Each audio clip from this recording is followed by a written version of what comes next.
strange powers. Thousands of pilgrims brave the fire pit. They believe the heat will purge their sins. The temperature of the coals, measured by skeptical scientists, reaches 800 degrees centigrade. Yet men and women stroll across them without blisters or burns.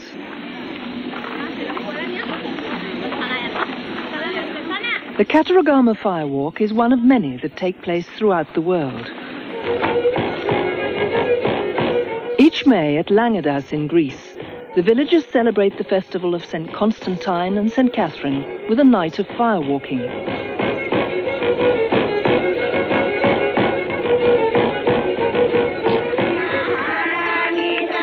In Japan, the Yamabushi regularly lead the faithful over searing cinders.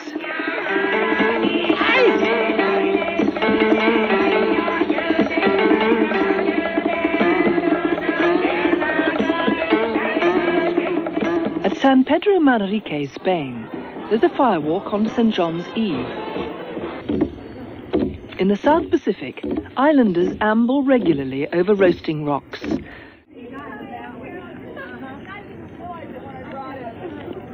But one American group claims it can explain the firewalking mystery. At the Insight Center on Wilshire Boulevard in Santa Monica, the answer costs only $100.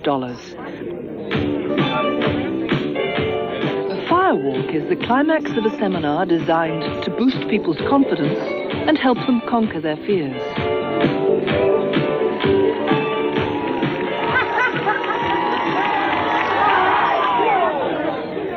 Instructor Tony Robbins believes positive thinking is all that's needed.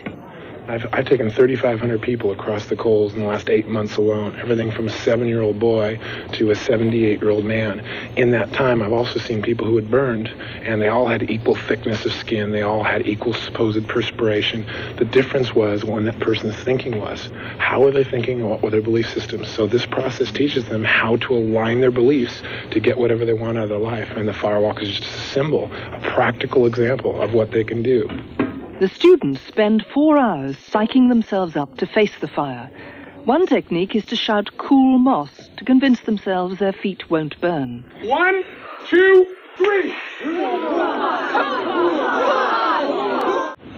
Take a look at the coals.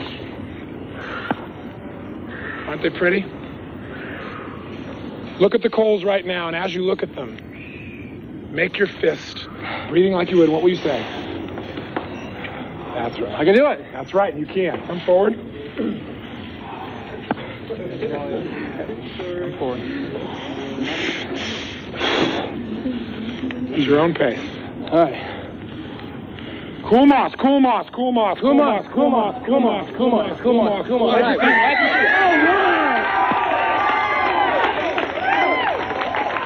Take a deep breath. Cool moss, cool moss, cool moss, cool moss, cool moss, cool moss. Great! All right.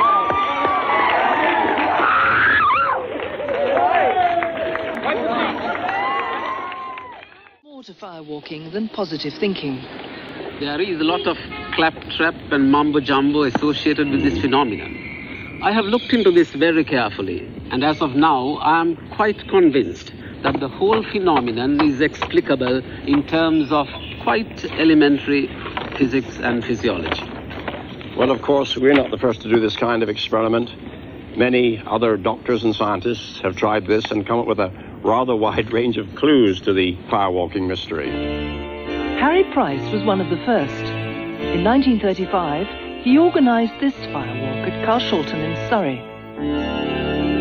He burned 8 tons of oak and pine in a 25-foot trench.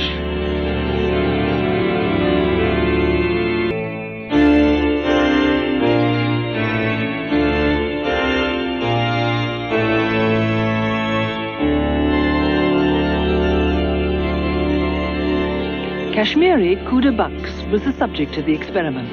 He'd done the firewalk many times. The doctor confirmed that Bux's feet showed no signs of special preparation.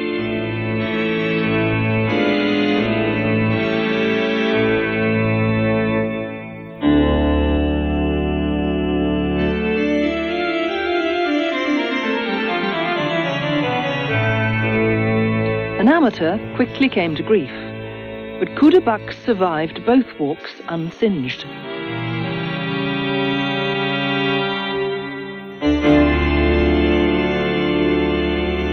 Harry Price did remarkably well and learned a great deal from his experiments. His main conclusions were fasting and trances were completely unnecessary. Secondly, the feet required no special preparation. Finally, he noticed that the walker's feet never stayed in contact with the coals for more than half a second. In West Germany, yet another theory is being tested. It springs from new discoveries about the workings of the brain. Oh, jetzt gibt der andere Seite. Es war schlecht. Ist egal. Ah, ja. The experimenters come from the University of Tübingen. Genau, es ist gefährlich. Ja, so. All they get for their pains is a slice of apple strudel. Walking without pain over the fire. The man in charge is an expert on pain, Dr. Wolfgang Labig. He wired up an Indian fakir to an EEG machine to study his brainwaves. Transfixed by spikes through chest, throat and tongue, he produced special slow waves called theta rhythms, usually found only in deep sleep. So can fakirs put their brains to sleep to kill pain? And can firewalkers do the same? Now we will see if you, as an untrained person, will develop the same rhythms which are connected with not feeling pain, because I have the theory that this slowing of the EEG will mean that the pain perception would be reduced. Dr. Miltner is wired up to the EEG, and when he walks on the fire, any theta rhythms will be recorded via his radio transmitter. I hope I can control the pain impulses and the heat impulses. I will show you.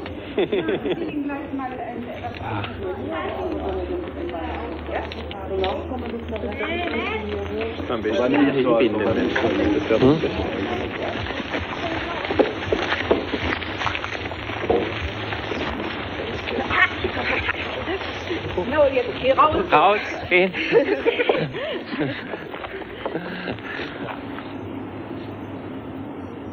Next morning, at his lab in the University of Tübingen, Dr. Labig analyzes the recordings, searching for theta rhythms.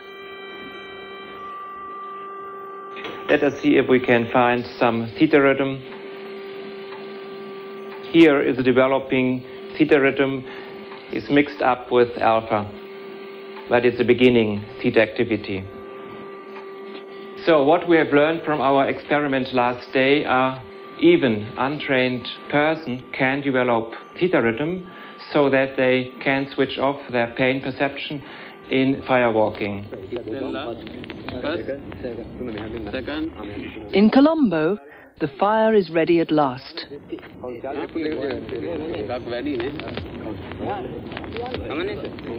But first, to show they have no supernatural protection, the walkers deliberately flaunt local religious laws, downing liquor and chewing pork.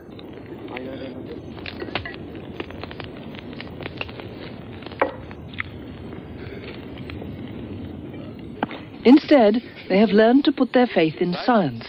They accept that a combination of factors will take them safely through the fire. Right.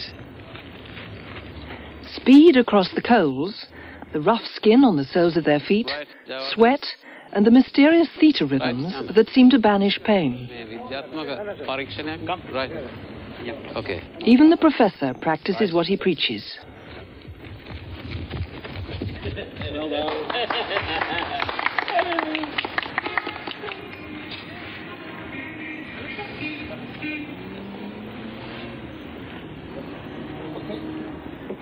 I don't pretend we have all the answers, but I'm sure we have most of them.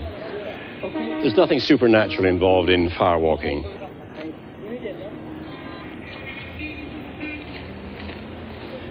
Well, if I'm such an authority on firewalking, am I going to try it myself?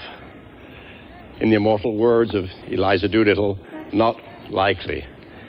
I'm content to leave it to the real experts, and so should you.